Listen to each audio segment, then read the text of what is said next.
If you need to scan a document fast and you don't have scanner, there is no problem. Here's how you can scan documents using your phone.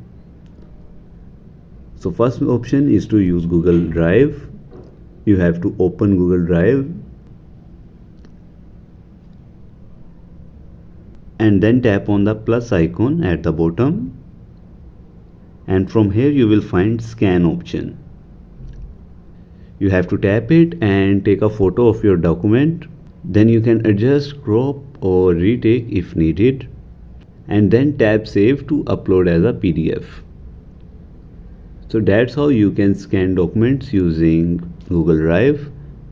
And if you are using iPhone, you can simply go to open the Notepads app, create a new document, then tap the camera icon, select scan documents, hold your phone over the paper, it auto scans, or tap the shutter manually, save it inside the notes or share as PDF, and that's it. Your phone is now a scanner, clean, quick and shareable.